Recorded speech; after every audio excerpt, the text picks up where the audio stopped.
Okay, so let's talk about a feud that pretty much defined an entire decade of pop culture. It had everything. Bad blood, diss tracks, public callouts, the whole nine yards. But now, it seems like the whole thing has suddenly taken a sharp turn, and a new theory is bubbling up that what we're seeing right now isn't a truce, it's a carefully planned PR move. So, is this for real, or is it just the next play in a very, very long game? All right, we're just going to dive right into the deep end with the biggest theory making the rounds. Because after years, and I mean years, of very public fighting, Kim Kardashian just said something surprisingly nice about Taylor Swift. Now, on its own, that's headline news, but it's the timing of it all that has everybody talking. It's so specific, so perfectly timed, that it feels less like a coincidence and more like a strategy.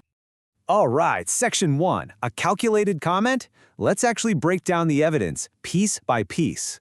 We're going to start with Kim's shocking change of tune, and then get into the scandal that might just be the real reason behind it all. So, there it is. Kim, on a podcast, just casually dropping this praise. This came out of absolutely nowhere. You have to remember, it was just last year that Taylor Swift released a whole diss track that everyone is pretty sure is about Kim. The song is called Thank You, Amy, with the K, the I, and the M capitalized. I mean, come on. So for Kim to suddenly turn around and offer up this compliment, that's not just a casual comment. It's a major, major reversal. And here is where things get really, really interesting. The timing. This podcast clip didn't just drop on any random Tuesday. No, it surfaced on the exact same day that some private text messages between Taylor Swift and Blake Lively were leaked to the public. And these texts, they kind of chipped away at that perfect, squeaky clean image Taylor has. So you have to ask yourself, is that a coincidence? Or is this a perfectly timed piece of PR damage control? Now, let's actually dig into what these texts said, because this is the heart of the matter. In this message, Taylor is talking about long-game power plays and winning chess matches. Wow. The language here paints a picture of a very different Taylor Swift. Not the girl next door, but a highly calculating, strategic figure. And that's a stark contrast to the relatable, down-to-earth persona she's built her entire career on. And then you have Blake Lively's reply, calling Taylor wickedly smart. The whole exchange feels like it pulls back the curtain on a master strategist at work.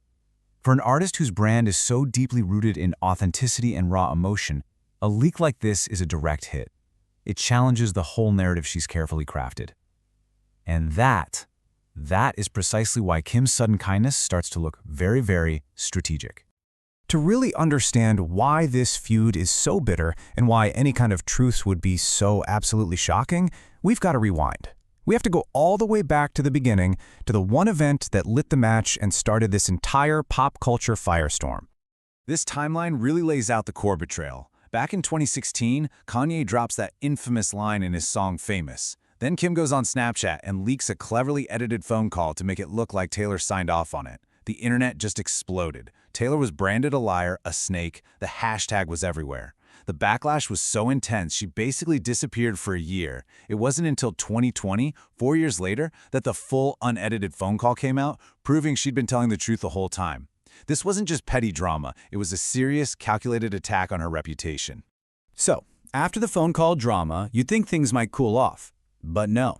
The feud didn't just end, it just went underground. It moved from public accusations to more subtle, passive-aggressive tactics. And, of course, it moved right into the music itself, where both of them are masters of sending a message. And this is where you can really see their completely different styles of combat. Taylor, the songwriter, uses her art as her weapon. She releases Thank You, Amy, hiding Kim's name in plain sight. It was lyrical, it was pointed, it was savage. Kim, on the other hand, went for a much more bizarre and public PR stunt. She sent her branded perfume to a list of her aiders for Valentine's Day, including Taylor. It was a move that was described as a massive troll, and it was designed to get as much media attention as possible. Which brings us right back to today. So with the full context of the manipulated phone calls, the snake emojis, and the musical jabs, we can ask that big question again, but this time with a much deeper understanding. What is really going on with this sudden shift? So let's run through the possibilities, right? Theory 1. She's just over it. She's moved on from her life with Kanye and wants to leave all that chaos behind. Totally possible. Theory 2, which is kind of funny to think about. Her kids are massive Swifties. That has to make for some awkward dinner conversations. But then you get to the more calculating theories. Theory 3, she's actively helping Taylor, creating a positive news story to distract from the text leak. And then, Theory 4, the grand conspiracy. It's a coordinated strategy where they both come out looking good. Kim looks mature, and Taylor gets an unexpected ally to help soften a PR blow. It's a classic win-win. But despite Kim holding out what looks like an olive branch, we have to be realistic. Remember how severe the 2016 incident was?